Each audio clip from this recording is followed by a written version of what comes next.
talking about Communion.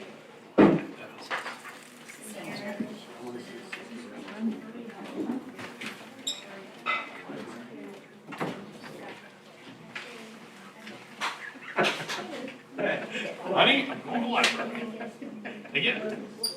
Oh, they did put the video up, we were just talking about it. Yeah, wait. last week we were talking about, we finished up talking about communion, right?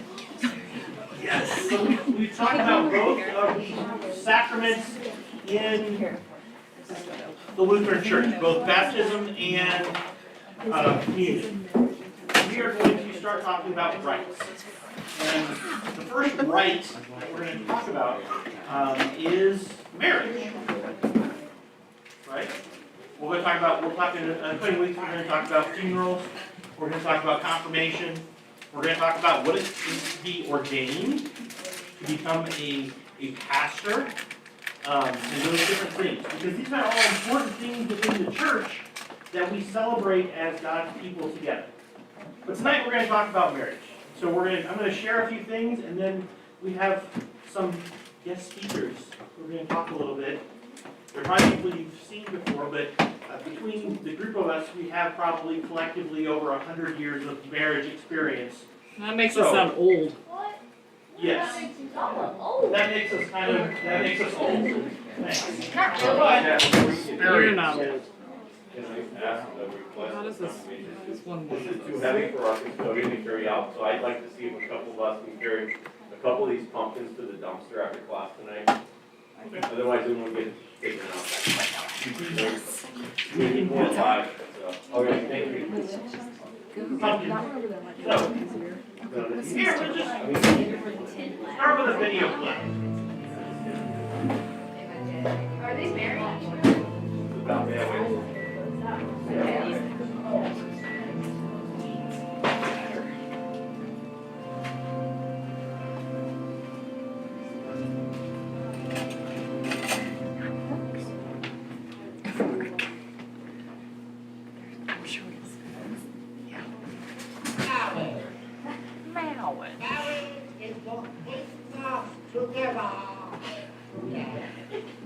Marriage that twisted away, that dream within a dream.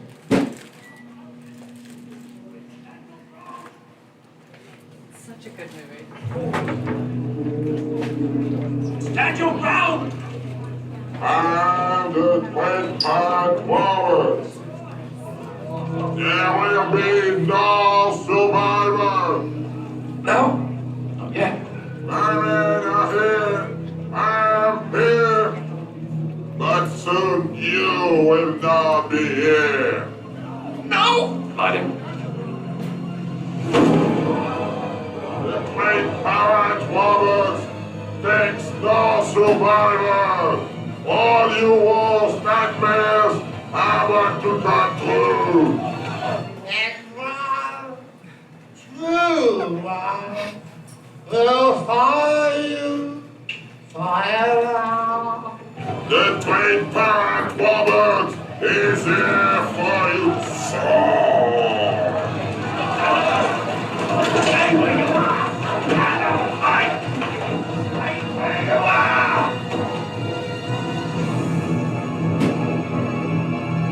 Such pleasure, your wife. Skip to the end. Have you the wind?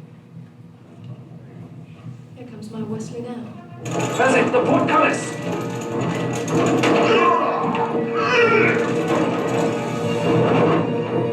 Your Wesley is dead. I killed him myself. And why is there fear behind your eyes?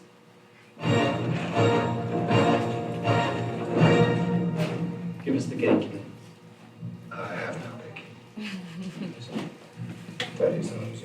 Oh, you need this cake. Under you, Princess Bagua, Man and wife! Say man and wife! man and wife. Escort the bride to the honeymoon suite. I'll be there shortly. So, that's a silly, but that's not how we get married, right? Yes. Definitely. Hire him to officiate your wedding. You want to hire him to officiate? Yes. So,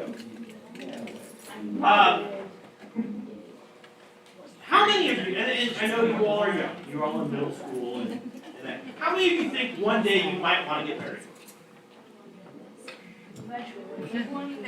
One day? I mean, I'm not talking like next week, I'm talking like sometime, right?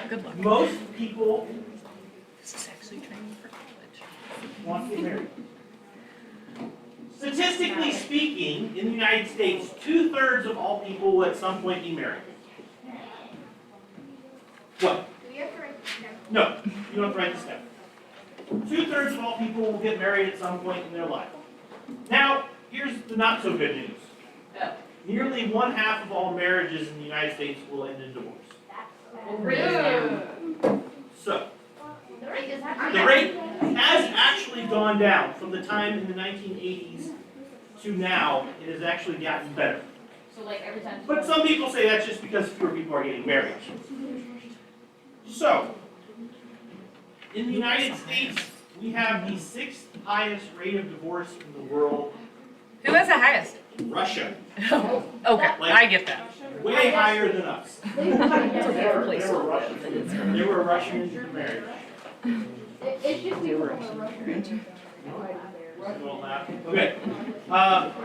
The average marriage in the United States lasts 8 years. Is that good? I would say that's not good. Longer than the average.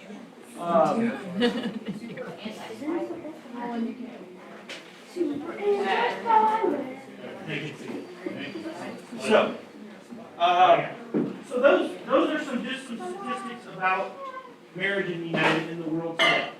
Depressed yet? No. I think it's depressing. I think it is. I have personally been married now since 1996. Something. Wow. So that is. So 25 years. years. Congratulations. Nice job. But I have friends who have been divorced. I've known people that I know from high school that are on their 2nd or 3rd marriages. So, the reason we're talking about is not to get you guys like, oh, marriage is terrible, marriage is that, but to kind of share with you our thoughts about our experiences with being married and why it is important. Why is it important? In the beginning, God makes Adam. He makes man. He puts him in the garden, and he has him over everything, and he's having him do things, and he realizes the man's not happy. So he gives him a partner to work the garden with. We are not intended to be completely alone in this world. There are some people who are like, I just don't want to be around people. They stress me out. Even those people need other people.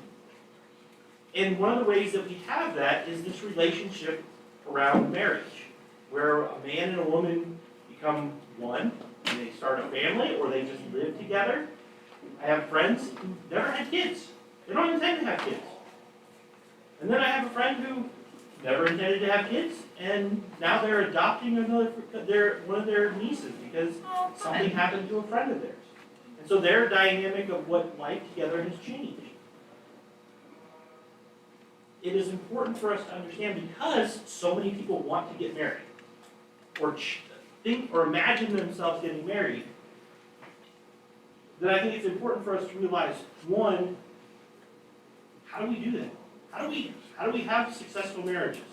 How do we have these relationships that last more than an average of 8 years? I had a guy I knew in college whose marriage lasted a grand total of 2 years. What? No, it's bad.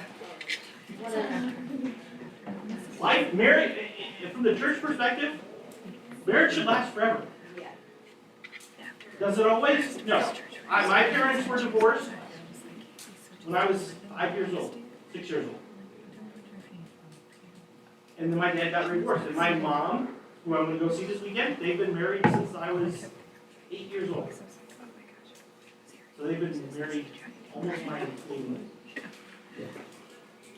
40-some years. So, according to research by Cornell University, these are the top 5 traits that people identified as why they have successful marriages. Communication. They have people that will talk to each other. Any relationship you have, whether it's with your best friend, or a teacher, or a coach, or your parents, or especially a spouse, communication is the most important thing. Your ability to talk to them when it's good and when it's bad. Okay? If you can't talk to somebody, you probably shouldn't. If you can't tell people or communicate with them, there's probably an indication something's wrong. Number 2 is commitment. That means commitment is saying, I'm going to commit, right? I'm going to go through this no matter what. There are going to be good things and there are going to be bad things, right? How many of you have ever joined a club or started a sport and you got like halfway through the season and you're like, I don't want to do this anymore? Right? I've been there. I've been like, Dad, I don't really want to do this anymore. My senior year of high school, I got through like halfway through the cross-country season and I'm like, I don't want to run another race. My dad's like, well, 1, you're the team captain, so you need to. 2, you have to finish because it's required for your graduation because you don't have enough PE credit. So I had to be committed to it. I had to like stick it out, right? 3, kindness. If you're in a relationship where there's no kindness, probably not going to have a long-lasting marriage. Acceptance. That means accepting people for who they are and not wanting to change them. Realizing that there are certain things about Roland, right, that may not be the best thing, but it's part of who he is, right? I can tell you from my experience, there are things about me and my daughter, that my wife just totally hates. I drive her crazy when I do it. I am notorious for leaving clothes everywhere. And my wife is a very orderly person.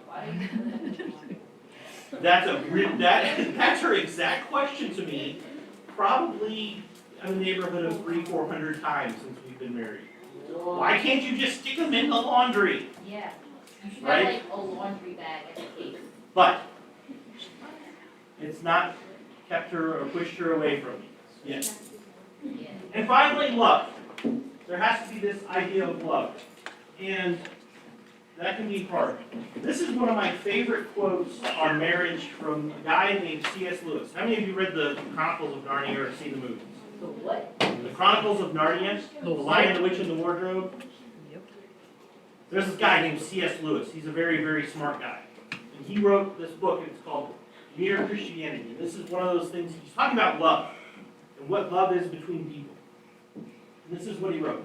If the fairy tale ending, they live happily ever after, is taken to mean they felt the next 50 years exactly as they felt the day before they were married, then it says what probably never was nor ever would be true, and would be highly undesirable if it were.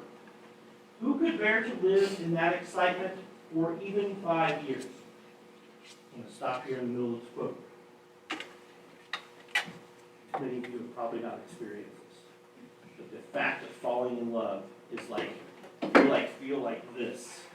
Everything is wonderful. Everything is amazing. Everything is great when you have that first burgeoning relationship. You can't sustain that. If that's all you have, it's going to eventually fade. I love my wife to this day. I do not love her in the wild, crazy way that I loved her when I was a freshman in college and I met her for the first time and I was like, oh. Or that moment when I picked up the phone and she said, I'm not dating so-and-so anymore. And my heart literally out of my chest and I was like, yes! I remember that moment. I don't have that. I mean, that's not the feelings I have. But my love has changed from something that's like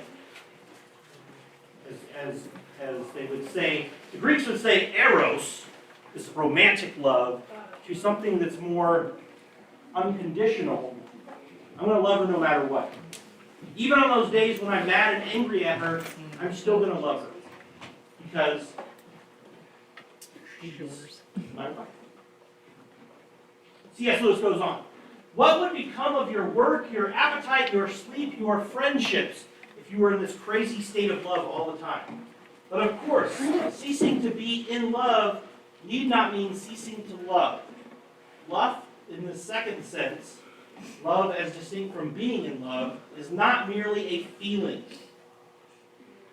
Talking about love is not a feeling. This is a strange concept for some people because every time you guys have probably heard the word love, they talk about it being a feeling that you have. Love is a deep unity maintained by the will and deliberately strengthened by habit, reinforced by, in Christian marriages, the grace in which both partners ask and receive from God. They can have this love for each other even at those moments when they do not like each other, as you love yourself when you don't like yourself. They can retain this love even when each would easily, if they allowed themselves to be in love with someone else. Being in love first moved them to the promise of fidelity. That means being in a relationship, loyal to each other. This quieter love enables them to keep that promise. It is on this love that the engine of marriage is run. Being in love was the explosion that started it. I know that's a long, drawn-out passage. But it's like, that's what marriage is. That's what love is, beyond this. And for you, it's going to be like, that's strange. But I have a lot of experts. And so they're going to come up and they're going to share a little bit about their experience with marriage. And then you guys are going to have an opportunity to ask questions, if you would like. Okay? So, my volunteers, we have basically your small group leaders and Pastor Steve have volunteered to come in. So, Kara and Jill, and we have Tom and Pastor Steve. So I have them, they're going to sit up here, and I would like each of them to start by introducing themselves by their name, how long they have been married, when did you get married, like in terms of like where you were in your life when you got married, because it varies for each of you, at what stage you were in your life when you got married, and how did you meet that love of your life? I met my wife, this is straight, I met my wife because I went to go see a friend from high school, and I painted her room. That's how I met my wife. Strange.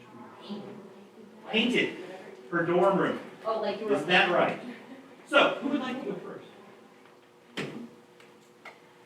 I'll go first. Okay. I'm Jill, and I've been married for 17 years. And I got married after college. We were 22. We met, I don't know exactly when we met because we grew up together. We were friends in high school before we started dating. Started dating when we were 16, so we've actually been married for 24 years. Yeah, so high school. Yeah. Are we going down the road? Sure. Okay, you're next. All right, I'm Kara. We've been married 17 years. Known the man for 24. How long I've known him. We dated for 6 years before we got married. Yeah. When did you get married? I got married at 26 after I graduated with my master's. And I met Michael. So I played soccer in college, and I played my first 2 years at a JUCO, and then I transferred to UMSL, a 4-year. And in that summer in which I was transferring, I blew out my knee. And so, luckily I had signed at UMSL, and so I started in July. I went into the training room and started doing some work before I had surgery. And he showed up one of the days because he was working out because he wanted to come out with the soccer team. And so he kept showing up whenever I was there. So I had surgery, and my sister had to drag me to the training room. I will never forget, like, looked awful. Had not showered, I had surgery, I had my glasses on, and he, of course, showed up. And he wouldn't leave, and when we were leaving, she's like, I don't understand this guy, he is annoying. And so he kept showing up, and when I moved into my apartment with my college roommate, she was like, if I can give you any advice, she's like, stay away from my Peruga. Like, stay away from it. And I was like, okay. And so yeah, that's how I met him. He literally did not go away. He would like show up at our apartment, he just showed up. So I tease him that he stalked me for a while. So yeah. So there you go. Pastor Steve. Hi. I have been married for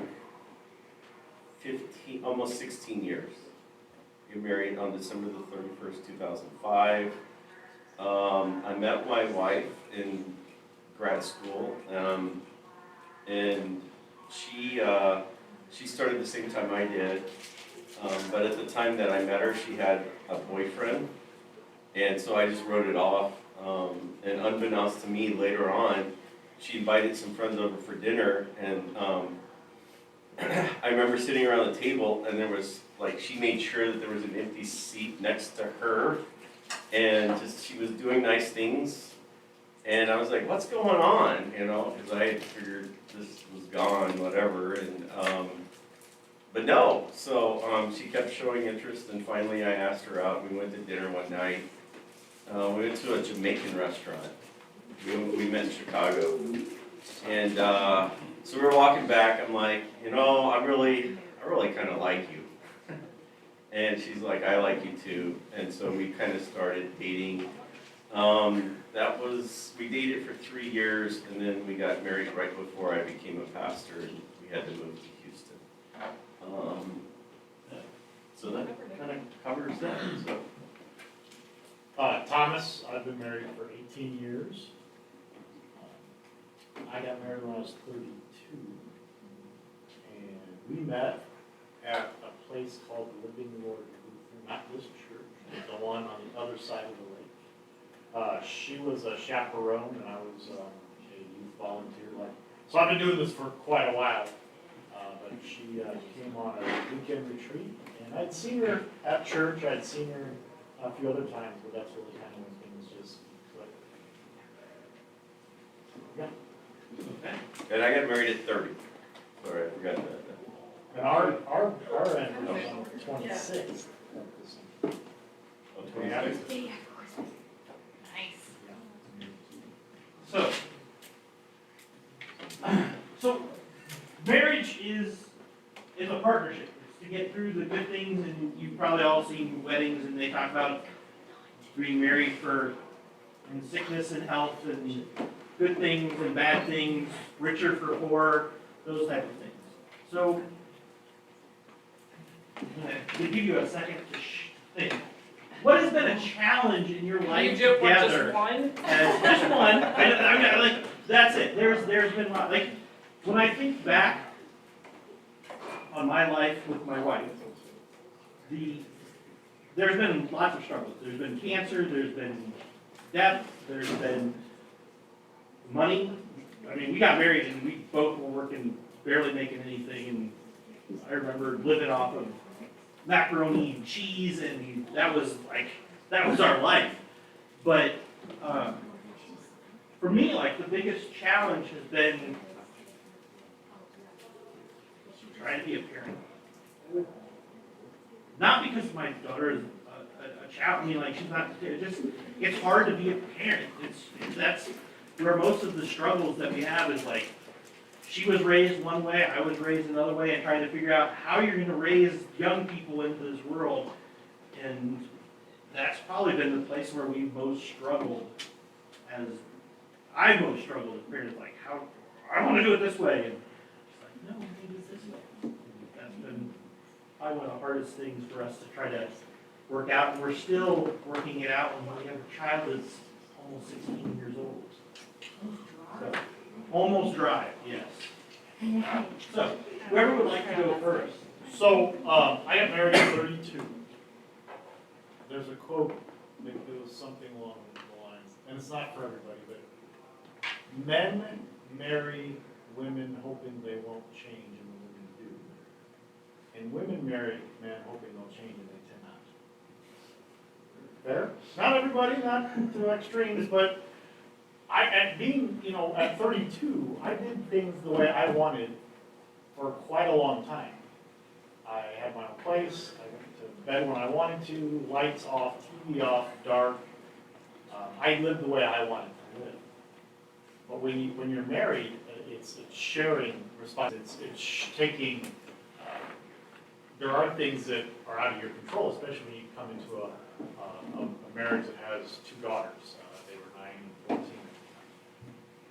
So going to sleep with lights on, TV on, it was hard for me to adjust because I had habits that needed to change. And one of my habits was for 32 years, I thought about myself. And changing the habits to it. So I'm gonna go make the grilled cheese. I go make the grilled cheese, I come out with grilled cheese and they're all looking at me like, hey, there's others in the house. And it wasn't part of my DNA because I didn't, getting married to one other person, you're sharing a life, but then having others. There was things, and that's maybe not the best example, but there was things I was doing that I just wasn't fully thinking it through all the way. And some of it was just habits. So being a bachelor for quite a while really had some habits that were hard to share. For me. I think we've had we have had just a really great marriage for 16 years, I think. Probably the hardest challenge for us is the transitions through life. Like Chad had said, it's for richer, for poorer, for better, for worse, whatever. And so, you just kind of trust our marriage. You just trust that God is guiding us. And, just the transition from moving not only with my spouse, my wife, my partner, but also with our kids too. And starting over, that's presented challenges. But our love has seen us through. So. But we've been blessed. We haven't had too many challenges to this point, at least from my perspective. So. Me? We've had a lot of challenges. I would say for marriage in general, for us, I think one of the hardest things, I would say two things. One, when you first get married, you're integrating two families, right?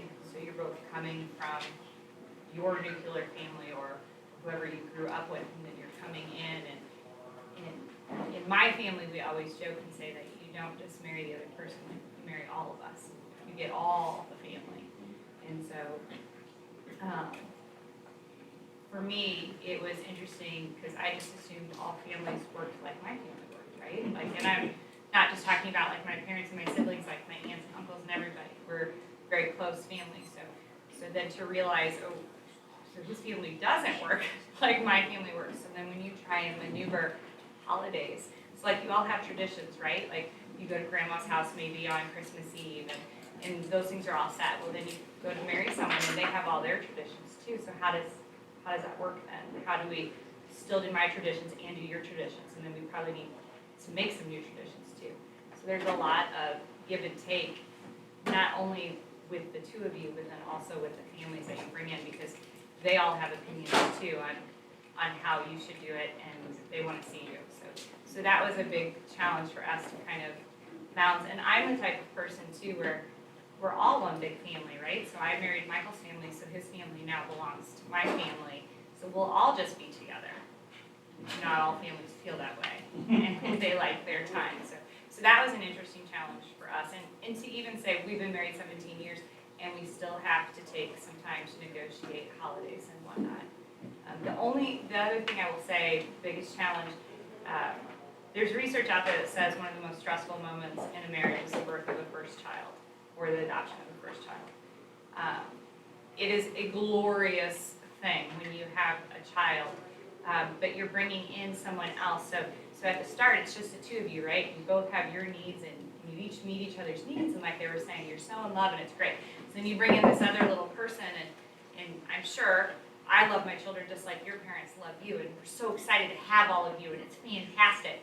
Now we just introduced someone else who has a lot of needs into our relationship, and so it's trying to meet everyone's needs. And then, like me, I was so excited for that first one, so I thought I'd have another one, and then I thought I'd have another one.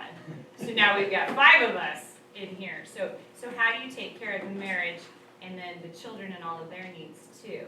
So it becomes a balancing act. And I nannied when I was in grad school, and I remember Amy, the mom, saying to me, because I got married, her kids were in my wedding, and so we were talking all about it, and she said, you need to remember that you need to continue to date your spouse. And I'm like, okay, we're getting married, like, whatever, we don't have to go on dates, like, and she's like, it's really important, Paul and I go out on a date every week. And I was like you, when Mike and I first got married, we didn't have 2 pennies, and I was like, we cannot go out to dinner every week, so, like, whatever. And I still remember her words, because now I look at him, and I'll say, when was the last time it was just the 2 of us? Like, when did we go and spend time and have time? Like, tonight, I crossed paths with him for 5 minutes. He picked up Brody to go to basketball, I took Katie to football, I said goodbye to Trey, and now I'm here, and we will not convene until after 8:30. So unless you take that time and really carve out time for your marriage and your relationship, it's very easy for it to go by the wayside. Does that make sense? Yeah. A challenge. I think one of the biggest challenges in our marriage is just maybe communication, and it's because we communicate so differently. I tend to want to avoid any type of conflict. I want it to all just kind of smooth over and just end up working out. He is very direct, and he says whatever is on his mind, and he wants to hash it out. Like, we're figuring this out, and I want to figure it out in my head. He wants to figure it out loud. And you know, when he's very direct, sometimes I feel like that's really confrontational, which it is. But we've had to figure out with each other how to best approach communication. And that makes for some really uncomfortable moments. Well, mainly for me, because he doesn't mind uncomfortable moments. But I've really had to grow myself in that way. And now I just know, like, you know, if I find myself thinking, you know, that I'll just figure this out somehow, I have to say it out loud. And through all of that, though, I realized he's very team me. So he's not like going against me per se. He's very team us, and he's wanting to figure out the best way for us as a couple and our marriage. He's not attacking me. He's wanting to work it out for the best reasons. And through those uncomfortable moments, I mean, they keep happening, and they're going to keep happening. I think that's just a product of growing together, you know, not always staying the same. New challenges always come up. But somebody told us when we got married that love is a decision. So kind of what Chad talked about, love isn't always the feeling that you have initially. It's the choices that you make each day to honor one another and to grow together. So, next question. Where have you found support to help you in your marriage? One of the areas where I've seen people struggle the worst is when you get to marriage, like, well, it's just us, and we're against the world. And there is a lot of times where I rely on my wife, and we talk and we work things out together. But I also have a support system to help me, because there's going to be those moments where the other person that you're really struggling with is the person who is your wife or your husband. And what do you do in that case? In mine, I have been remarkably blessed with a mother-in-law who I can talk to. And she really understands her daughter. And so when I've had struggles, I've been able to go to her, and she's not one to butt in. She's not going to go and like fix it for me. But she's been a person where I can go to and just say, hey, how do I do this? How do I do this marriage thing? Like, at times, especially when we were young. And that was one of the people that kind of helped me make those strides, those steps forward in our relationships. And I will say that those conversations have become fewer and farther between as I've gotten more in tune, but I still know that she's that person that I can go to and have that conversation or to talk about those things that, like, you know, there's just something, sometimes you have to have other support in your system that are gonna be there. And she at times stood up to my wife and said, you're being a jerk to your husband. and sometimes you have to have people in your life to do that. So, And sometimes you're a jerk to her, right? and that is very much true. That is very much true. I mean, she has her support system, and I mean, I know that I am sometimes in conversations, because they were all her roommates from college, and I remember how it felt when we broke up for a short amount of time, and they were all like, Team Jamie. Team Jamie over Team Chad. So anybody have anything they'd like to share about that? My family is a huge support. My mom, and specifically both my parents. And I would say Michael's very close to his dad. And then we have a few friends. One thing that we have found that was good for us, we've had a couple challenges in our life where it was something that we could not do by ourselves, so we have used a therapist. I have a background in mental health, so not out of the norm for us to ask for help. I also think from a systemic standpoint, so if something is going on with one person in a system, so the marriage is a system, and then your family is a system. So if something is going on with someone in the system, it affects the whole system. So for us, it was important for us both to be in therapy together to deal with what it was that we were dealing with. And so that was a huge support, and we learned a lot. Been there, done that. Yeah. And it's, The t-shirt. I think there's a lot of people who don't want to be vulnerable and say, we need outside help, we need something else. If anyone ever tells you that marriage is easy, they're not being truthful to you. Yeah. And that's not to be like scary, and that's not to say like it's awful. But marriage is an adventure, it's a journey. Where I started off with Michael when I was almost 21, I'm 43 now, like we've grown together. Longer than you have. Isn't that funny? It's fast. Right. Yeah. So for me, it's my sister. She knows me. She knows my habits, strengths, weaknesses. Sometimes she'll just put that mirror up in front of me and kind of be like, hello, which is very helpful. You might not like what you see, but you better see it. My wife, I'm sure it's her mother, my mother-in-law, but she would not be somebody I would seek support from. And she's a lovely lady, but that would just not be that support that we need. We do have our support. So for me, it's my best friend Zach, and really the support of other men in my life. I think I'm a better father and husband and Christian and follower of Jesus because I have support of other guys that I know got my back.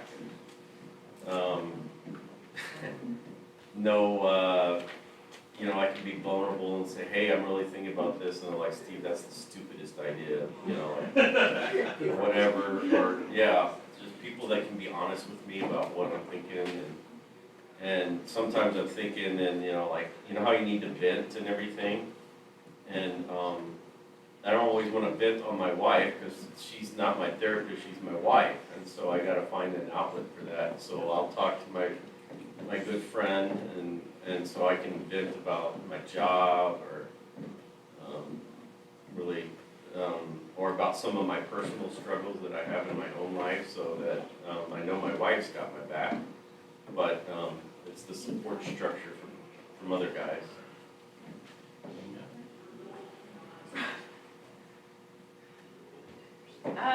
We have a lot of really good marriage examples. We have a lot of longevity in our family.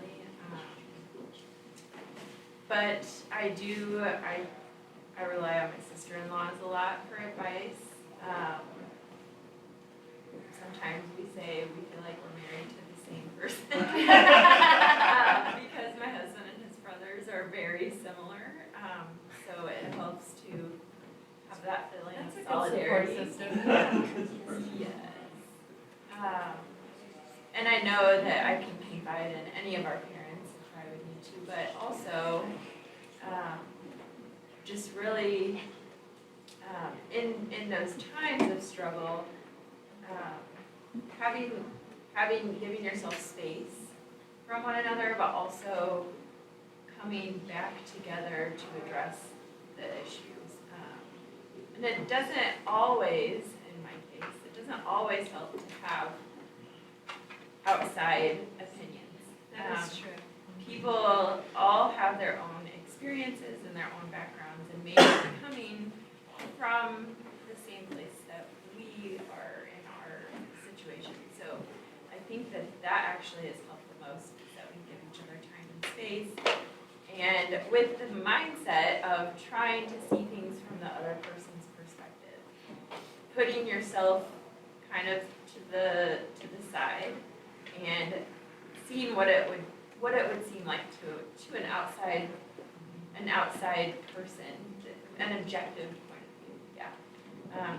So we haven't used a therapist, but coming from, trying to put yourself in that position. So seeing it from the other person's point of view gives you some empathy from, where they're coming from. Because otherwise it's really easy to be selfish and to, want to see things your own way. But that usually doesn't end well. Find a middle ground. Last question. You guys have questions you can ask. Why is your faith important in your marriage? Lots of people get married that aren't Christians, aren't in religious in any way, shape, or form. Some of them have really short marriages, some of them have marriages that span until they die. But as Christians, as these followers of God, we see the church. The reason we get married in the church is because we want that to be a central part of our faith. I mean, to have that relationship. God gave us marriage as a gift, and we like to celebrate that as a church, and we try to do things to support that. So, why is your faith important in your marriage? Or how has it been important in your marriage? I think, as I look at it, I got married in the church, Living Lord. I remember going up to premarital counseling. I'd been in church my entire life growing up, and I got to go see this pastor who I had no idea who he was. And the first thing he did was give me this test that told me I was an otter. My wife was an otter, and I was like a golden retriever or something like that. Like this Roy? Yeah. Like he had this personality test that we had to take, and it told you what kind of, so that we would know how we interact and whatever, those things. I didn't know what to do. But we got married in the church, and it's been a place where we could always go back. And that was the place where when we had struggles, we went to a counselor. We went to a counselor that was faith-based. From LFCS, the person Dave works for upstairs. Because it's been important for us to be grounded in our faith no matter what we do. And those biggest moments of our lives have always been centered around the church.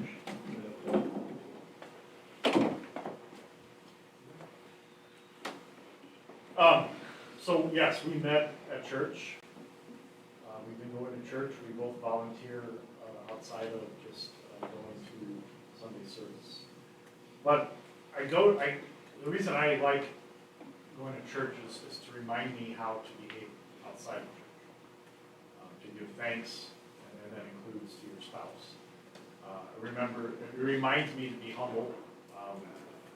That means to your spouse. We are to serve one another. That means to your spouse. When we share the peace at church, I'm very mindful if Debbie and I, if something's we're not there, when you share the peace, you really mean it. And if I've got resentment towards my wife and I'm dragging that along with me throughout the week, sharing of the peace is a reminder to me that that's to your spouse as well, not just waving peace signs at everybody. But it's to, am I at peace with my spouse? Because that resentment builds up sometimes. You let it fester and just something, she looked at me cross-eyed, she said something, and I don't say anything, and it just festers, and it just, and then you snap, because it's just, that's something else that has nothing to do with nothing. But those things about being appreciative, giving thanks, having peace, those are all reminders to me how to behave the rest of the other hours when I'm not at Sunday service. So a lot of those remind me, or reminders to me.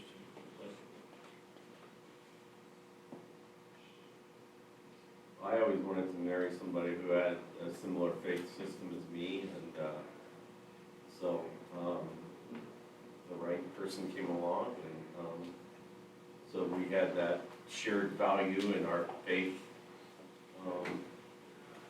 and we're trying to share that value with our children too, and our family, and so that was important to me, and looking for a partner, a mate, or a wife, or whatever.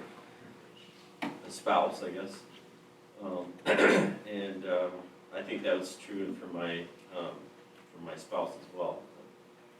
She was looking for that, and that was very important to both of us.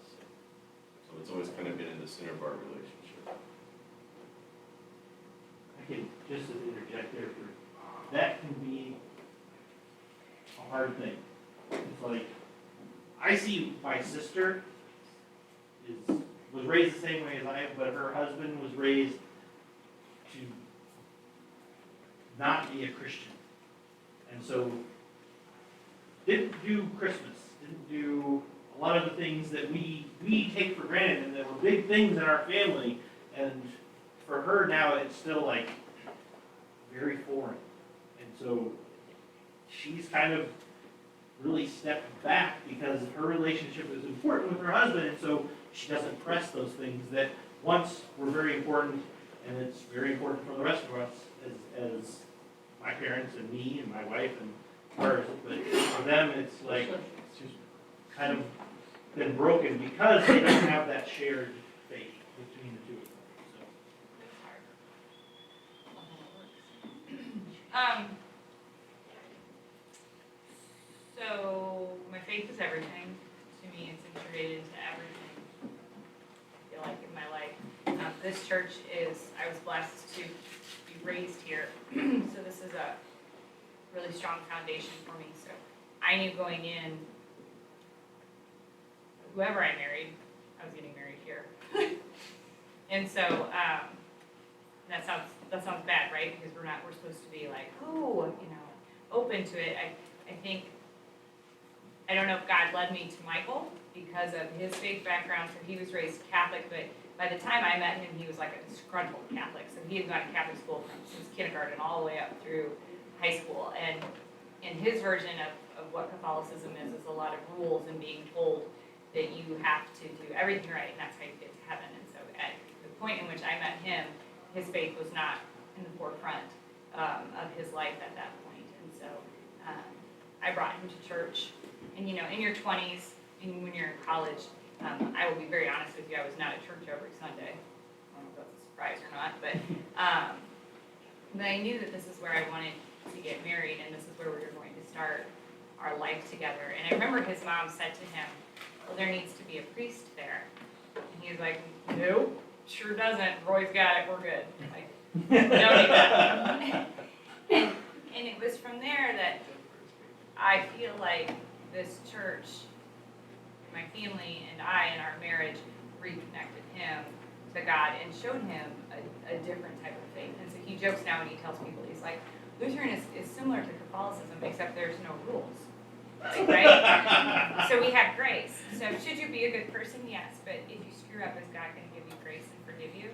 Yeah. So he had learned that growing up, and so to come to this faith, that was huge for him. So his faith has grown in our marriage, I think because of his journey here that started with me and then moving forward.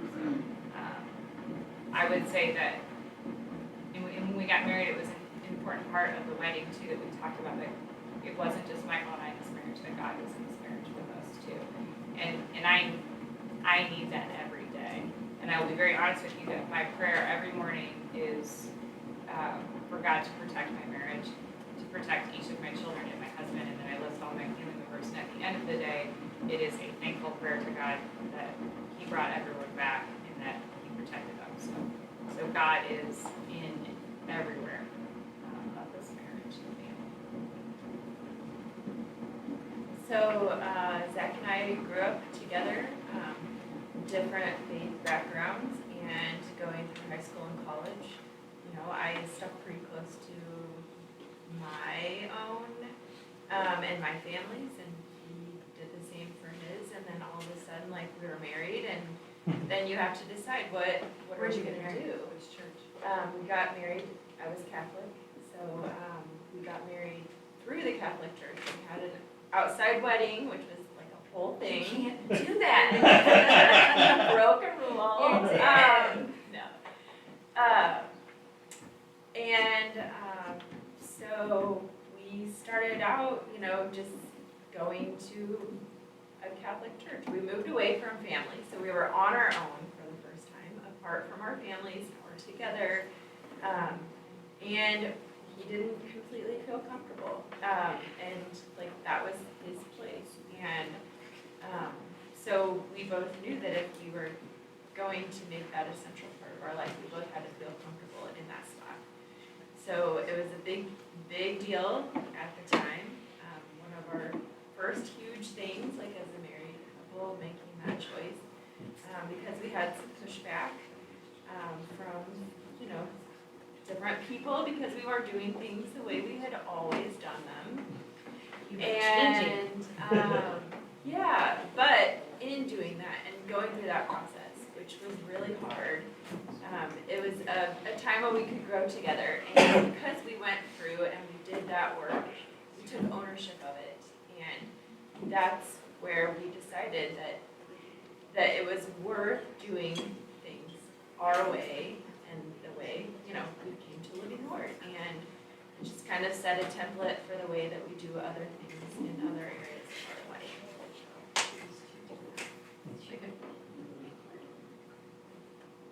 So, do any of you in the audience have a question for anybody? No? You guys always have questions. We never had questions. Those of you that raised your hand at the beginning that said you wanted to get married, did you learn anything and do you still want to get married? I still want Do you still want to get married? to eventually. Yeah, you're a Yeah, little wait. too early. You got- Yeah, you got a plenty long of way. time. What about on this side? You still want to get married? Yeah, me too. Like I'm in the middle of football. It's you know, when I was in college, I really thought that I'd get out of college and go and live on my own for a while and get settled and then eventually try to find somebody. And I was like the first person out of all my college, all my high school friends and college friends to get married. Like, Yeah. I dated my wife our freshman year. We broke up for a while because, well, I'm dumb. And I'm dumb. I mean, 22-year-old stupid guys things are not, yes. When you're a 20-year-old guy, you have sometimes you're dumb. And so we finally got back together and we got back together in August and I proposed in December of my senior year of college. And we got married 1 year later. And so everybody, I'm like the youngest of everybody. I was 22 years old and getting married, and I had no clue what I was doing. Like, literally had no clue. I would, while things have worked out and things have been rough, the biggest advice that I would give you is be comfortable with who you are before you try running out and trying to find somebody else. Even when you're dating, become comfortable with who you are. Don't try to make, because until you're comfortable with who you are, you're not going to make a good spouse. You're not going to make a good boyfriend. You're not genuine. And that's part of being married. Like, you have to be yourself. And eventually you know, And love yourself.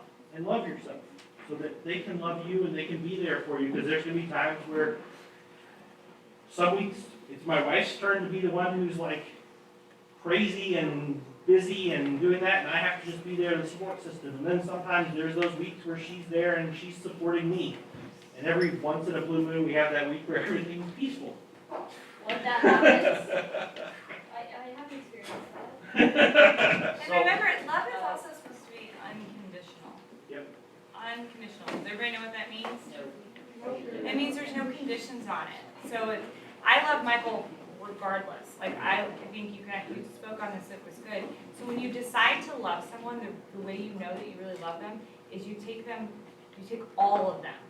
So that we all have yucky parts to us, right? We all have things that are not our best. We all have those like cranky moments and pieces to our personality that aren't always the prettiest. But if somebody truly loves you, they love you for all that you are. That's the whole point of love, right? I don't just love him because, oh, he's really good looking, but he's actually really not a nice guy. Like, that doesn't make sense, right? So I don't know if I said that correctly. You want to love them for everything they are, and they should love you for everything you are, and love should never be unsafe. It should never be, what's another good word? Like, it shouldn't be conditional, but like it, Doesn't have to Coerced. change who you are. Coerced. yes, coerced, any of that. Like, it should flow freely. It should just be able to be given unconditionally without you having to do anything. You shouldn't have to earn someone else's love. Does that make sense?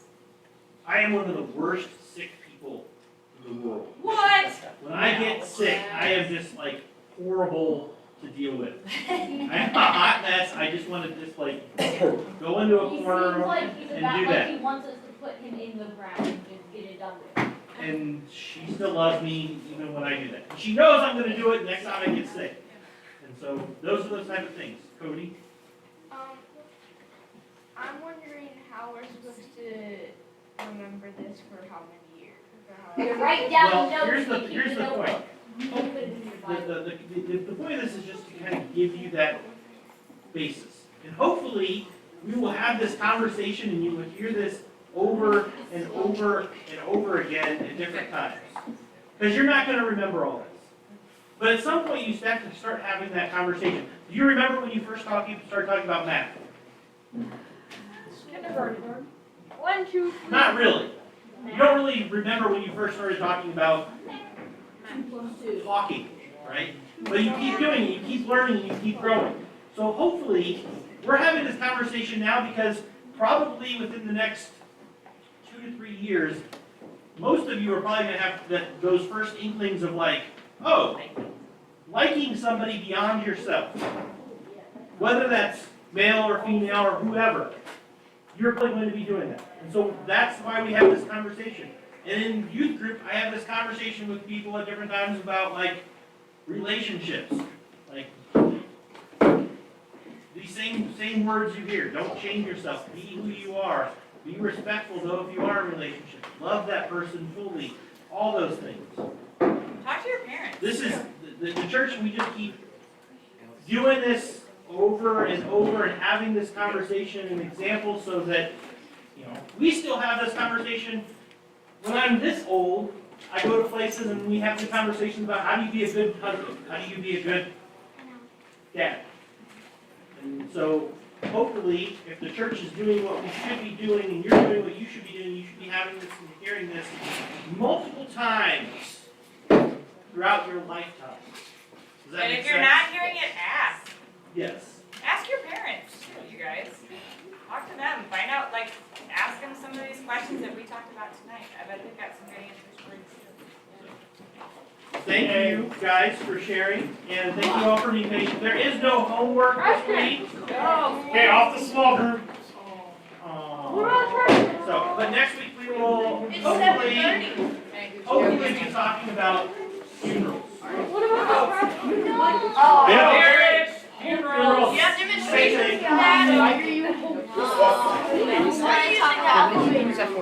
Who's that? Big ceremony where they dress up. Right, definitely that. Things, a lot of these. You guys can have those baptisms, prepackaged stores. Time to fall in love. Gimme. Oh, there's candy. Candy corn. Candy corn. Candy corn, candy. Oh, there's no more candy. Candy corn. What's that? Should we end the live stream? Oh, bet. I got the last one. Bet. Oh, I should stop this stream. Should I just go ahead and eat it?